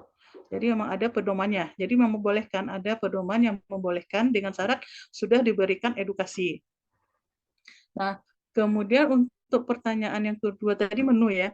Jadi kan dalam MSPMI atau institusi penyelenggaraan makanan institusi itu ada untuk masing-masing rumah sakit punya siklus menu. Jadi tergantung seperti kalau di Padang Panjang itu siklus menunya 10 hari. Nah, jadi nanti kan kalau misalnya mahasiswa melakukan kasus besar itu kan mahasiswa yang akan pegang pasien. Jadi pada saat kasus besar itu mahasiswa yang pegang pasien, mahasiswa yang menghitung berapa kebutuhan pasien, kemudian konsultasikan ke CI-nya apakah bisa dimulai lakukan intervensi atau tidak. Nah, itu kalau sudah mulai dilakukan intervensi, nah mahasiswa yang mulai. Tapi sesuai, jadi kan yang masalahnya tetap ini ya, mahasiswa cuma menimbang, menyajikan, kemudian diberikan ke pasien. Nah, nanti dilihat lagi apakah makanannya dimakan, berapa persen yang dimakan. Nah, itu dilihat lagi oleh mahasiswa. Jadi bukan mahasiswa yang menyiapkan. Jadi bukan mahasiswa yang menyiapkan menunya apa, ininya Pak, bukan. Tapi berdasarkan ini yang istilahnya yang tenaga pengolah. Tapi misalnya kalau ternyata makanan, jadi di makanan itu kan ada bermacam ya, ada bentuk makanan, ada bermacam-macam. Jadi ada makanan cair, ada bentuk bubur, kemudian ada beberapa rumah sakit ada makanan saring. Makanan saringnya itu bubur putih itu makanan saring. Jadi masing-masing rumah sakit nanti beda-beda ya, penyebutan namanya beda-beda. Kemudian ada makanan lunak dan makanan biasa. Untuk makanan lunak dan makanan biasa itu kan tenaga pengolah yang masak, jadi mahasiswa siapkan. Tapi kalau untuk makanan cair itu mahasiswa yang menimbang sendiri berapa misalnya kebutuhan makanan cairnya berapa, misalnya susunya mau diberikan, itu mahasiswa yang menghitung. Mahasiswa yang menyiapkan. Seperti itu. Ada dipahami? Bagaimana Intan? Insya Allah bisa dipahami, Bu. Terima kasih banyak, Bu, untuk sharingnya. Yang lain, adakah pertanyaan? Ibu sambil menunggu mahasiswa, saya ingin bertanya Bu terkait dengan ruang konsultasi gizi. Kan di rumah sakit kan ada juga ruang konsultasi gizi untuk pasien rawat jalan, Bu. Nah, kalau di rumah sakit Padang Panjang, Putus nih. maaf Bu, Ya. nggak bisa didengar jelas Bu. Ya udah. Kan di rumah sakit itu kan ada ruang konsultasi gizi kan Bu untuk pasien rawat jalan. Nah, untuk mahasiswa S1 ya, poligizi ya. Apakah ditempatkan di sana juga Bu nantinya atau bagaimana? Oh, enggak. Jadi untuk poligizi, kalau di Padang Panjang ya, kalau Padang Panjang enggak. Karena gini, di poligizi itu pasiennya tidak banyak. Jadi hanya sesekali rujukan dari DPJP. Jadi mahasiswanya tidak kami jadi lebih banyaknya belajar kalau di poli itu kan rawat jalan. Nah, jadi kalau mahasiswa untuk belajar lebih banyaknya dari rawat inap. Untuk pengkajian segala macam itu di rawat inap. Kalau rawat jalan itu agak susah gitu. Agak susah. Jadi kan pasiennya misalnya gini ya, kalau konsultasi ini kan pasiennya nggak seberapa orang gitu. Jadi kalau ditetapkan di sana kayaknya nganggur aja nanti. Takut nggak ada pasiennya ya Bu ya? Iya, nggak ada pasien. Itu untuk Padang Panjang ya. Padang Panjang kita jarang poli yang dirawat jalan jarang. Yang poli ini ya, yang poli gizi ya. Ya. Poli gizi rawat Jadi jalan fokus jarang. ke Hanya rawat berapa? pasien di rawat inap ya Bu ya? Untuk Ya, fokus ke rawat inap. Dan tapi ada ini penyuluhan ada nanti. Iya. Jadi penyuluhan ada. Baik. Silakan mahasiswa yang ingin bertanya. Izin bertanya, Bu. Ya, silakan Gazi. Ya. Izin, Bu, perkenalkan nama saya Gazi. Saya ingin bertanya, Bu. terkait dengan apa yang Ibu bilang tadi tentang mahasiswa yang menimbang makanan pasien itu, Bu. Mm-mm. Eh, ini beberapa teman-teman sering menanyakan ini sih, Bu. Apakah nanti kami pas PKL itu ikut dalam proses pembuatan makanannya kah, Bu? Atau enggak, Bu? Dan satu lagi, Bu, apakah makanan-makanan yang dibawa sama keluarga pasien dari luar itu harus dilaporkan dulu atau enggak ya, Bu, biasanya? Terima kasih, Bu, itu aja. Oh iya. Jadi ini kalau untuk enggak ya, kalau untuk di Padang Panjang, kalau untuk proses pengolahan enggak. Jadi mahasiswa enggak ikut pas yang dietetik ya. Tapi kalau nanti yang di MSPMI kan beda lagi. Jadi untuk dietetik itu pasien mahasiswa enggak. Jadi kan menangani kasus besar, mahasiswa hanya menimbang. Nah, jadi mahasiswa juga teman-teman bawa juga ya. Jadi timbangan itu ada dua, terserah deh masing-masing kelompok mau. Jadi minimal ada dua timbangan masing-masing kelompok, masing-masing ini kalau di Padang 6 orang ya. Jadi itu ada dua timbangan, satu untuk timbangan bersih, satu untuk timbangan kotor. Jadi timbangan bersih kan penimbangan pada awal penyajian, dan timbangan kotor untuk menimbang sisa makanan. Jadi jangan dicampur. Jadi jangan dipakai satu timbangan untuk kedua-duanya, nanti bisa kontaminasi silang kan. Nah, itu tuh bawa nanti. Kemudian ada satu lagi nih, ada bawa baju skor ya. Baju skornya ada dua. Jadi baju skor, skor, ngerti nggak kalau skor tuh tahu nggak ini? Baju skor pas baju skor ke ruangan, tahu nggak ini mahasiswa nih? Jadi baju lapisan luar. Jadi baju lapisan luar, karena nanti kan mahasiswa dari ruangan masuk lagi ke instalasi gizi kan, masuk lagi ke instalasi gizi, masuk lagi ke ruang pengolahan.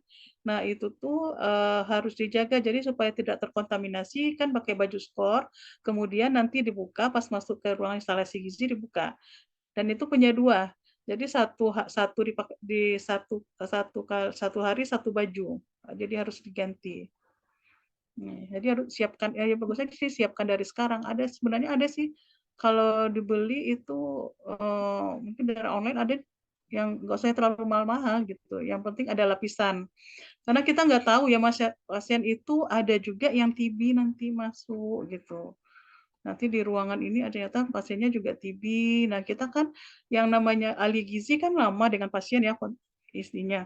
Interaksi dengan pasien kita setidaknya minimal itu 15 menit. Nah, itu lama. Jadi untuk resiko kontaminasi itu besar gitu. Nah, jadi baju ada baju skor. Jangan sampai ke instalasi gizi nanti bawa yang udah terkontaminasi gitu. Di timbangan baju skor itu ya. Timbangan. Ya, timbangan untuk makan, timbangan berat yang untuk antropometri ya. Untuk peralatan antropometri jangan lupa. Kemudian timbangan untuk makanan juga, kemudian baju skor. Nah, itu. Nah, untuk ini juga seragam mungkin. Nggak tahu. Jadi kalau ini seragamnya apa nanti ya, Bu? Kalau seragam mereka sudah menyediakan satu seragam, Bu. Tapi kalau dari tahun lalu mereka pakai jas prodi. Jadi jas prodinya itu warna putih. Mm-hmm. Itu. Kalau ini cuma kalau baju seragam itu kan kalau ini nggak boleh baju bebas sih. Baju putih tapi pakai jas Oh ya baju bebas. baju Oke, putih, rok boleh. hitam atau celana hitam. Terus pakai jas prodi di luarnya. Jas prodinya Oh ya nggak jas apa-apa. warna putih. Oh ya. Nah kalau memang ya baju skor, jadi kalau bisa jas prodi bisa dipakai sih. Jadi tapi cuma mau dicuci tiap hari kan nggak mungkin juga ya.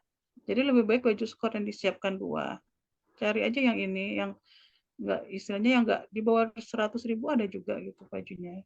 Ya. Yang wajib lapis saja. Oke. Ada yang lain lagi? Yang Udah gimana? pertanyaan Yang ini gazi gimana? makanan tadi, Bu, makanan dari luar apakah Iya, dicatat? yang satu lagi tadi pertanyaan tadi, Bu. Yang makanan dibawa sama keluarga pasien dari luar itu harus dilaporkan dulu biasanya sama perawat atau dokternya atau gimana, Bu? Oh enggak sih, nanti kan kita ini, jadi kan ahli gizi itu kan tiap hari visite dan tiap hari pasien kan. Nanti kan ditanya. Biasanya itu perawat lapor juga. Jadi kita istilahnya itu yang namanya kolaborasi ya. Jadi misalnya nanti perawat itu lapor nih kalau di sini kan ya kalau di Padang kan panggilnya Uni ya. Nih itu keluarga pasien itu makanya ini tolong nih dikonsul lagi, gitu seperti itu. Karena pasien masuk kalau ya di ini ya beda ya, kalau swasta sama negeri kan beda. Kalau swasta lebih ketat kan. Jadi kalau swasta kan ada satpamnya, itu untuk kunjungan itu lebih ketat daripada di rumah sakit daerah yang ini ya negeri ya, yang punya pemerintah gitu. Jadi dikontrol tiap hari ya, Bu ya? Ya, dikontrol itu ya, perawatnya juga biasanya perawatnya itu kontrol, itu perawat kan 24 jam sama pasien. Nah, itu kontrol terus ya, mantau. Baik, gimana Ada Gazi? yang lain? Insya Allah paham, Bu. Terima kasih, Bu. Terima kasih. Ya, Yang lain, apakah ada pertanyaan? Izin Bu, Ya, silakan. ya. izin bertanya mengenai pakaian Bu. Kan baju seragam kami itu baju atasannya putih, terus roknya hijau Bu. Nah itu boleh dipakai atau harus hitam putih Bu? Harus hitam roknya Bu. Terus Kalau untuk jilbabnya harus putih atau hitam Bu? jadi gini, kalau untuk seragam ini keputusan dari kampus saja bagaimananya. Jadi yang penting seragam, apakah mau hitam putih, mau sama hijau terserah. Jadi pokok yang penting sih seragam gitu. Jadi menunjukkan mahasiswa, sama juga seperti mahasiswa yang lain. Misalnya kan di situ kan ada apoteker ya. Apoteker itu juga seragam. Jadi karena mereka kan juga di rumah di kampusnya juga pakai baju bebas kan. Kecuali kalau apotekes kan memang seragam dari awal. Tapi kalau yang di universitas biasanya kan memang baju bebas. Nah, itu nanti memang terserah mau dari kampus, keputusan dari kampus saja, yang penting seragam gitu. Nah, jilbab juga terserah. Asal jangan baju warna-warni lah ya, Bu ya. Ya, jadi jangan baju bebas. Nanti kalau baju bebas di ini lagi, istilahnya Ya, kayak pasien. ya nggak jelas ini siapanya. Jadi kan pasien pun kadang-kadang jadi ini kan, ini siapa lah nanya-nanya gitu kan. Nggak resmi. Jadi. Baik, ada Ya. bagaimana Miftah? Izin Bu, yang untuk sepatu Bu, sepatunya kan harus hitam gitu Bu. Itu sepatunya boleh bebas atau ada ketentuan Bu? Kayak flat shoes nggak boleh gitu Bu, atau gimana Bu?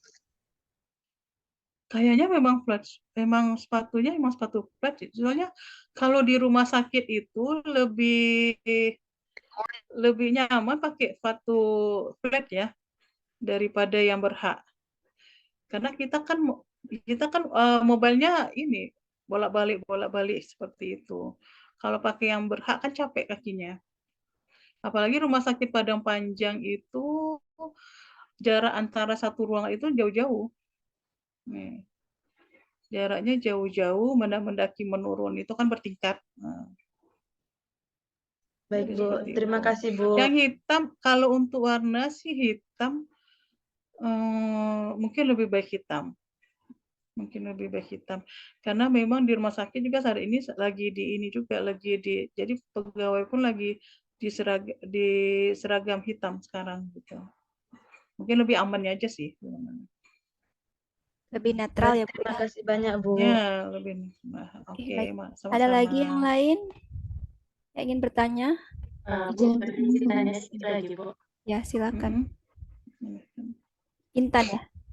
Ya, izin nanya sedikit lagi Bu. Mungkin menyambung Ya. sedikit pertanyaan dari Gazi tadi terkait penimbangan makanan gitu ya kan Bu. Baik sesudah ataupun sebelum kita berikan sama pasien. Nah, untuk penimbangan sendiri, sebelum penimbangan otomatis kan kita menghitung ya kan Bu, kandungan gizi dari makanan ini seperti apa. Nah, misalnya menunya misalnya kayak kita ambil contohnya ya Bu, contoh aja nih. Ayam goreng tepung misalnya gitu ya kan Bu. Nah, itu tuh untuk perhitungannya sendiri, biasanya kalau di rumah sakit itu perhitungan dalam bentuk makanan dasar saji atau per bahan Bu. Soalnya kan kalau misalnya kita ambil hitungan manual dari TKPI, ada beberapa makanan siap saji yang sudah dihitung gitu kan Bu. Tinggal kita memporsikan berapa gramnya gitu ya kan Bu. Dan terus juga untuk perhitungan sendiri, biasanya rumah sakit ini, dia apakah menggunakan hitungan manual berdasarkan TKPI atau menggunakan sistem seperti kayak nutrition survei kalau nggak salah aplikasinya, Bu. Nah, mungkin itu aja sih, Bu, sedikit. Oh ya, jadi kalau untuk penimbangan itu bahan makanannya udah kita kan berdasarkan bahan makanan mentah. Berdasarkan kan kita kan ada mulai dari itu ya, pemesanan itu kan dari bentuk bahan makanan mentah. Nah, itu tuh yang untuk perhitungannya. Dan untuk perhitungan kita manual. Ya, jadi manual itu ada di rumah sakit itu kan ada apa ya? Daftar penukar. Nah, kita berdasarkan itu. Jadi nanti mahasiswa juga. Jadi kalau di Padang Panjang itu lebih kita misalnya memang kita menggunakan apa sih namanya istilahnya? Kalau dulu kami DKBM, sekarang apa namanya? TKPI apa sih? TKPI, Bu. TKPI. TKPI. Nah, itu pakai TKPI. Nah, kenapa itu saya anjurkan?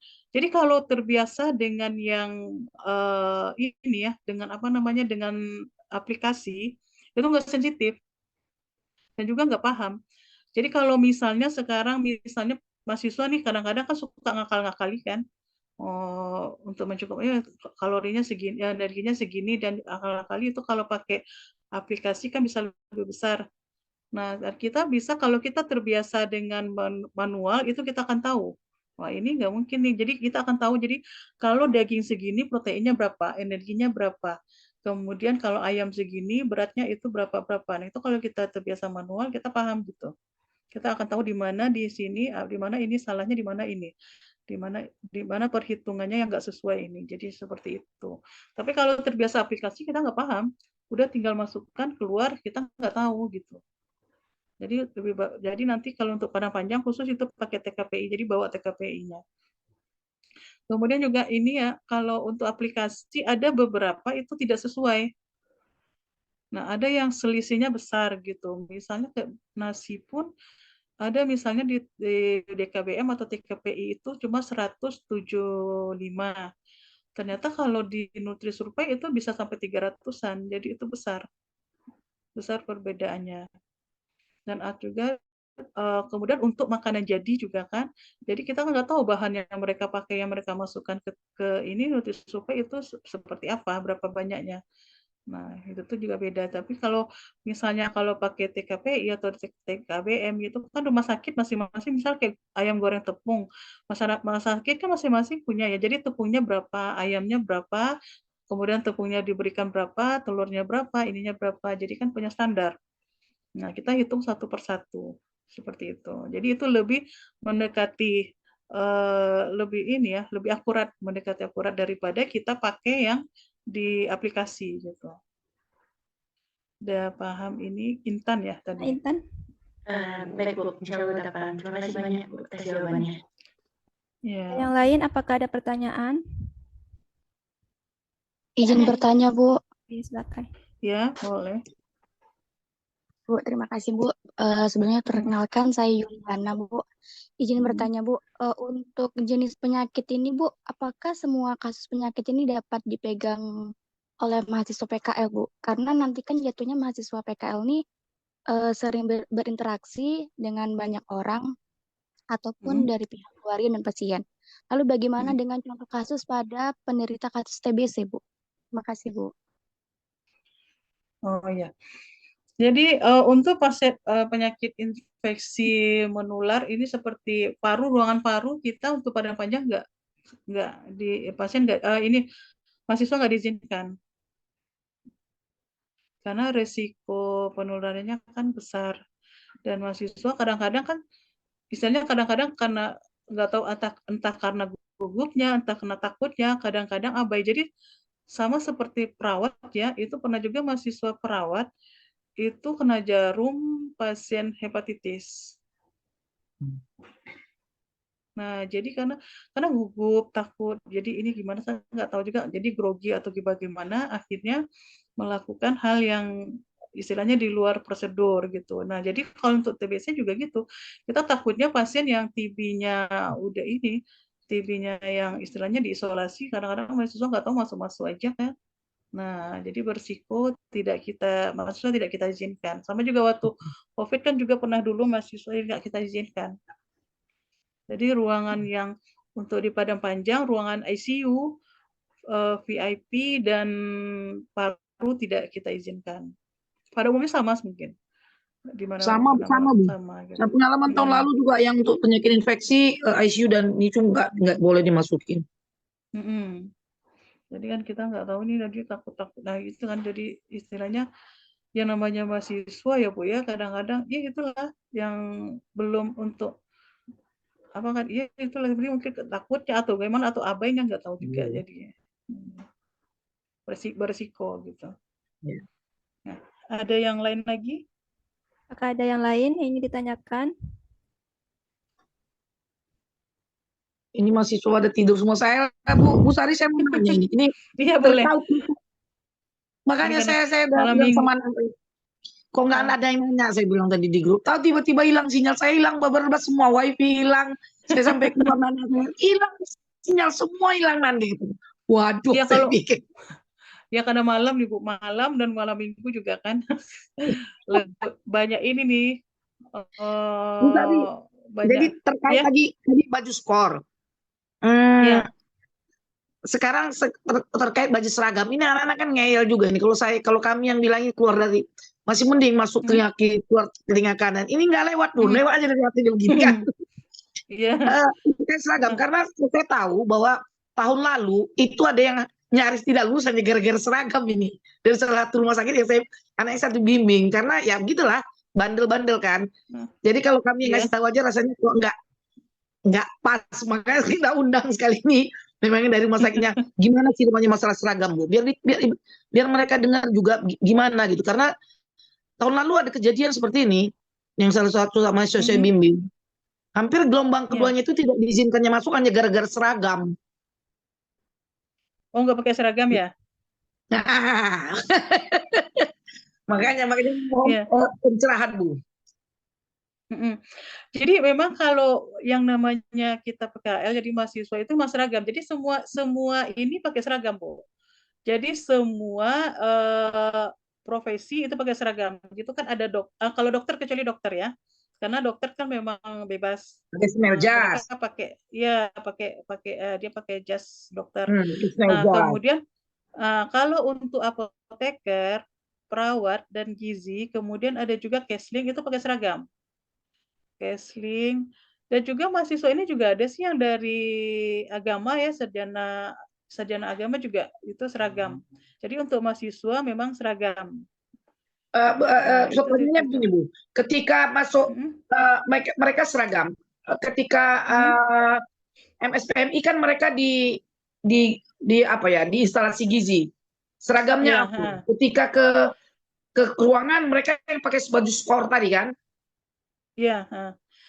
Oh enggak, jadi seragam itu tetap. Jadi seragam itu baju harian. Nah kalau di MSPMI nanti pakai ini apa? Celemek. Pakai celemek. Pakai celemek, seragam celemek. Ya, tambah celemek. Nah, ya seragam. Kemudian juga kalau untuk dietetik nanti kan juga pakai seragam, kemudian lapisi dengan skor seperti itu. Jadi celemeknya seragam, semuanya seragam. Jadi kalau skornya juga seragam gitu. Ya, skornya juga seragam. Terus bed nama juga harus seragam Bu. Oh ya lengkap Bu. Jadi kalau untuk PKL itu lengkap. Istilah identitas lengkap. Ada nama, kemudian ada lambang-lambang, ada lambang ini ya, lambang-lambang institusi, itu harus ada lengkap. Sama lambang-lambang, kemudian apa ya? Kalau untuk padang panjang mungkin sepatu memang ya terpaksa harus hitam karena kini pegawai yang dulu sih masih bebas ya, tapi sekarang memang diwajibkan hitam sih. Sepatu pantopel hitam untuk perempuan. Ya, pantofel hitam. Ya, pantofel hitam. Untuk laki-laki sepatu resmi laki-laki. Ya, sama. Kemudian terus saya pengalaman punya di Bengkalis kan ada seragam di instalasi gizi Bu. Sendalnya gitu. Apakah ada penyediaan dari rumah sakit kita membayar atau gimana? Enggak. Jadi nanti tetapkan aja. Jadi kalau untuk dietetik itu tetap pakai sepatu ya, ke ruangan pun pakai sepatu. Tapi kalau untuk MSPMI kan nanti sepatunya dibuka, kemudian masuk ruang pengolahan nanti kan pakai sepatu. Ini sendal tertutup ini aja dari sendal apa sekarang yang karet-karet itu kan ada. Nanti siapkan aja. Apakah tersedia di situ kami membayar atau kita harus sudah membawanya seragam dari luar.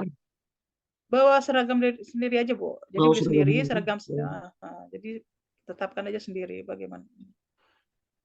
Kalau yang untuk sendal ya, untuk sendal udah, baju udah. Nah, Karena kita kemarin waktu di Bengkalis juga ya kita boleh ada di sini kita membayar gitu. Kan kita harus memang harus kan steril kan ke dalam kan. Jadi kita tinggalkan ya sudah gitu. Kita membeli sendiri memang. Cuman mereka ada sediakan oke, kalau mau beli di sini bisa gitu disiapkan gitu. Cuman ini harus kita bawa sendiri ya, Bu. Berarti seragam dari luar. Ya. Ya, bawa sendiri aja. Kalau di penempatnya mungkin bagaimana dengan pemakaian handphone, Bu? Kemudian juga masker. Ya, itu kan itu alat pelindung diri intinya. Pak, makanya itu alat pelindung diri itu disediakan di situ kan membayar atau kita membawa sendiri. APD itu. Ya seperti masker, sarung tangan. Oh, yang itu. Enggak, kalau masker sendiri. Jadi kalau sarung tangan nanti ada. Jadi kalau sarung tangan itu nanti penggunaannya di MSPMI, Bu. Jadi pas penyajian nanti menggunakan sarung tangan. Jadi atau menyentuh buah pas penyajian itu pakai sarung tangan itu ada. Jadi nanti di rumah sakit ada. Kalau itu kan sarung tangan plastik ya, itu ada. Tapi kalau masker, jadi kalau istilahnya kalau pakaian, masker, kemudian sendal itu siapkan dari ini aja sendiri. Kecuali sarung tangan untuk di MSPMI. Seperti itu. Saya sudah, Bu Sofia, silakan lanjutkan. Bu Sofia. Ya baik, Bu Nurpelita. Ini bagaimana Bapak kamu dilanjutkan karena sudah 8:30 atau kalau dari Bu Destiasari bagaimana, Bu? Masih apakah masih ada yang ini yang kurang istilahnya yang masih kurang di ini. Kalau untuk misalnya nanti kan kalau untuk PAGT nanti di rumah sakit bisa lebih ini ya. Ada pembekalan kan lagi ya, Bu? Kulitnya ya ada pembekalan lagi. Kemudian memang itu prakteknya. Sebenarnya PAGT itu memang praktek, Bu. Jadi kalau kita nggak praktek, kalau ini belum terbayangkan karena kalau istilahnya kalau mahasiswa apalagi daring belum ini kan belum tahu nih bagaimana ini sebenarnya gini kalau ini bisa ada kasus ini yang bisa dikerjakan biasanya kalau ini pertemuan tatap muka nih biasanya saya kasih kasus cuma kalau daring ini agak susah kalau dikasih kasusnya. Ya lagiannya anaknya masih di kampung semua, Bu. Ya itu makanya biasanya sih kalau kemarin kan di UNA juga saya kasih kasus gitu kan kalau di ini kalau makanya kalau Zoom mau dikasih kasus susah juga ya. Lebih ini. Kalau kita kan sebenarnya kok gitu. SOP-nya kita udah tahu, Bu, anak-anak juga sudah mendengar itu yang penting sebenarnya. Karena kan secara kalau teori kita sudah ajarkan, prakteknya kan ya gimana pasti sangat berbeda. Saya saja pun yang sudah lama berkecimpung di dalam rumah sakit yang sekarang baru juga udah berbeda macam yang Ibu bilang tadi. Kita abai, saya aja dulu waktu visit abai juga. Kalau nggak pura-pura itu, ayo dok, ini dok, lupa juga saya. Mahasiswa. Cuma ini mahasiswa harus banyak ini ya, harus banyak baca itu terutama ini biokimia, patologi harus paham, anatomi, fisiologi, dan patologi harus paham gitu. Istilahnya ya bekali ini masuk tanggal 2 ya. Jadi bekali itu jadi harus paham. Hah? Ya, tanggal 2 ya masuk ya, Bu ya. 6 orang. Semua yang jamin masuk tanggal 2. Semua banyak masuk tanggal 2. Pokoknya tanggal awal Oktober itu masuk semua yang ke rumah sakit. Ya, masuk semua. Jadi gini, jadi memang harus paham anatomi dan fisiologi, kemudian biokimia, karena itu berkaitan nanti kan dengan penyakitnya. Jadi nggak tahu nanti penyakitnya seperti apa, yang bermasalah organ yang mana, yang di ini organ yang mana. Kemudian juga ini satu lagi nih mahasiswa belajar mandiri. Jadi kalau anak sekarang ya Bu itu kan banyaknya ini di Suapi ya. Lebih kayak anak TK gitu, anak SD gitu. Sebenarnya kan mahasiswa, jadi mahasiswa harus belajar mandiri. Jadi jangan istilahnya sedikit-sedikit minta ditemani, sedikit-sedikit nanya, belum dikerjakan udah menanya gitu kan. Jadi nanti belajar mandiri dari situ, istilahnya kan kita maunya lebih ke ini sih, lebih ke sharing, komunikasi istilahnya sharing antara yang udah lama berpengalaman dengan yang belum berpengalaman gitu. Jadi makanya lebih banyak membaca. Kalau kita udah banyak membaca, lebih paham, kita kan tahu apa yang akan kita tanyakan itu seperti apa gitu. Jadi lebih mandiri aja nanti sih diminta. Jadi mahasiswa ya lebih banyak nanya sih, jangan suka ngeles. Bohong, ngeles, nah seperti itu. Ini banyak kan untuk keamanan, jadi akhirnya jadi ngeles-ngeles, belum Bu, ini Bu, itu Bu, nah banyak alasan. Karena kalau kalian banyak alasan nggak paham apa-apa nanti gitu. Percuma udah jauh-jauh kan, jauh-jauh biaya banyak tapi nggak dapat apa-apa gitu kan. Jauh lagi dari orang tua, pisah pada mau pisah orang tua nanti kan. Seperti itu. Nanti juga kalau untuk pandang panjang mungkin ini lebih ini ya, lebih jadi lebih aktif. Nanti kalau tadi pandang panjang lebih aktif ya semua. Soalnya nanti akan bersaing kita ada 20 nanti. Ada Ada 26 unan ya, Bu? Poltekkes, 8 Unan. Unan, ya Hmm. 6 lagi W. Jadi ada 20 yang akan berebut pasien. Kalau untuk rumah sakit daerah itu pasiennya fluktuatif ya Bu, terkadang banyak, terkadang sedikit. Nah itu akan susah Sekarang nanti. banyak, Bu. Jadi kalau nggak Sekarang udah banyak aktif, juga. nggak mandiri. Kenapa Bu? Banyak juga sekarang, banyak pasien. Karena kan regional, nggak boleh Iya. dirujuk kan. Hanya fase-fase terminal saja yang boleh dirujuk ke rumah sakit provinsi. Jadi banyak pasien di rumah sakit daerah juga banyak banget sekarang. Oh ya, kalau di Padang Panjang fluktuatif Bu, terkadang banyak, terkadang turun gitu. Sejak pandemi ini Iya, agak kurang. Jadi jadi masyarakat mungkin yang banyak pasien itu yang banyak istilahnya kalau banyak pun maksudnya pasiennya sehari-hari ada rata-rata 60-an gitu. Cuma kalau untuk dijadikan kasus, apalagi untuk S1, itu kan kita pilih-pilih dulu Bu. Jadi jadi emang harus hati-hati. Kecuali misalnya M Jamil, Rumah Sakit Otak, nah sama Rumah Sakit Ahmad Mukhtar itu pada umumnya banyak itu pasiennya. Jadi emang harus aktif, siap gitu.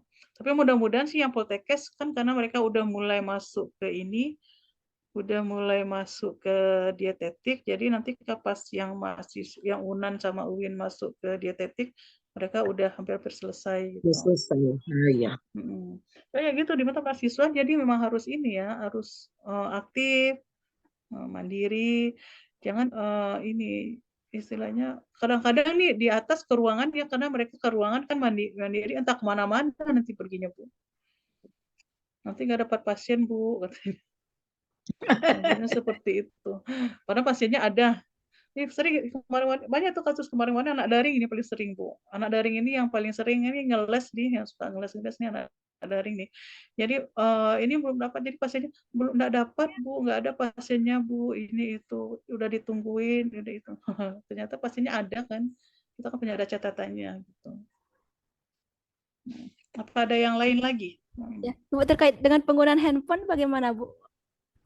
Handphone jadi kalau di Padang Panjang, jadi kan sebelumnya kita bebaskan ya Bu, jadi mulai dari Poltekkes yang sekarang handphone kita pegang. Jadi handphone pas masuk kan kita masuk 7:30. Jadi untuk Padang Panjang masuknya 7:30, pulangnya jam 2 kurang 1/4, itu handphone kita pegang. Yang bebasnya mungkin di dietetik, karena nanti kan dibutuhkan untuk ini kan nanti untuk download kan, untuk mencari bahan-bahan nanti. Kalau MSPMI kita pegang nanti. Karena ini kan pasien di ruang istirahat kan ada ruang istirahatnya, mereka malah di situ main handphone, main itu, nah kayak gitu. Takut pula handphonenya kecemplung ke makanan gitu ya Bu. Nggak Enggak sih. fokus Mas. Ini jadi selesai pada umumnya ini kemana lah mahasiswa, ternyata udah main handphone aja di ruang istirahat juga main handphone. Dan juga ini satu lagi ya, ini sopan santun, dan paling penting itu kejujuran dulu. Jujur. Jadi kalau saya sini ya harus jujur. Nanti kita tahu aja di mana yang bohong. Enggak, mahasiswa ini ketahuan ya. Jadi pertama jujur, harus jujur, apapun harus jujur. Kemudian sopan santun, etikanya perhatikan. Karena Bu, yang ini jujuran ini hanya sebelum-sebelumnya itu di ruangan istirahat, karena ruangan istirahat mereka kan terpisah dari kita kan, itu bertebaran sampah, bertebaran gitu. Nah, tidak dibersihkan gitu. Jadi tahu sopan santun lah, etikanya, kebersihan, tata tertib itu dijaga. Nah, jadi mau dijaga. Itu aja sih. Baik Bu, terima kasih banyak Bu Destia Iya, Sari. sama-sama. Iya, luar biasa sharing ilmu dan pengalamannya. Ya, semoga apa yang kita lakukan malam ini, webinar ini memberikan keberkahan ya Bu untuk kita semua. Amin ya Rabbi. Amin. Ya, semoga bisa ketemu lagi Bu di lain kesempatan. Ya, ya terima kasih Bu. Dan Terima kasih Bu Sari. Iya, Sampai sama-sama. ketemu Ini Mak. tanggal 2. Iya, Saya akan ke Padang Panjang karena oh iya boleh. Saya ikut iya, LOI nanti hari tanggal 3 di M Jamil. 1 harian penuh saya harus ikut acara itu. Nggak mau mereka harus ikut. Jadi ini mau berangkat. Insyaallah. tanggal 2 Padang Panjang tanggal 2 ya Bu ya? Iya, tanggal 2 Padang Panjang, tanggal 3 itu LOI di M Jamil itu saya harus ikut 8 sesi itu harus saya ikut di dalam sama anak-anak. Jadi tanggal 2 langsung saya berangkat ke Padang, makanya yang ke Padang saya yang mengantarnya. Diwajibkan. Iya, jadi kan supaya gini, terkadang kan kalau ini kan nggak istilahnya adalah nanti istilahnya kalau ada kampus, ada yang dari kampus kan jadinya lebih paham nanti kan apa-apanya, jadi lebih dipantau gitu. Kan ada juga yang dilepas, kayak gitu. Iya, emang itu. Maaf juga ya kalau ada kekurangan dari saya. Ada kesalahan. Makasih banyak Bu, kamu sudah dikasih pencerahan begini. Kadang-kadang anak-anak kita aja karena bukan pengalaman, dianggap angin lalu. Nah, ini kan yang memang berkecimpung di dunia yang ngomong, baru mereka oh iya gitu. Iya, penyakit anak sekarang itu Bu. Anak generasi apa ya? Anak generasi mental health gitu kan, sedikit-sedikit. Anak Gen Z, kalau kata anak saya, anak Gen Z itu Nande dia gila. Iya, padahal mereka pintar loh Bu. Sebenarnya anak sekarang itu lebih pintar-pintar karena mereka melek ke ini kan, melek ke teknologi. Ya, cuma sayang karena mentalnya ini. Nah, karena mentalnya gampang rapuh istilahnya, akhirnya ini ya kemampuan atau potensi yang mereka miliki tidak maksimal mereka gunakan. Ini kan ada yang ini masih ada nggak nih mereka semua nih? Jadi istilahnya ini lebih pintar dari generasi kita zaman dulu, ini lebih pintar-pintar mereka sebenarnya nih. Cuma sayang potensinya tidak maksimal digunakan karena mentalnya itulah gitu. Ya. Tapi nggak semua, ada juga yang bagus. Ya. Oke ya, sama-sama. Terima kasih, selamat istirahat. Ya, sama-sama Ibu. Ya, Kami sama-sama. akan lanjutkan sedikit lagi karena nggak ketemu dengan anak-anak lagi saya sampai berangkat. Terima kasih Bu, sampai ketemu. Iya, sama-sama Ibu. Makasih. Assalamualaikum warahmatullahi wabarakatuh. Waalaikumsalam warahmatullahi wabarakatuh. Terima kasih banyak Ibu Destia. Iya, sama-sama.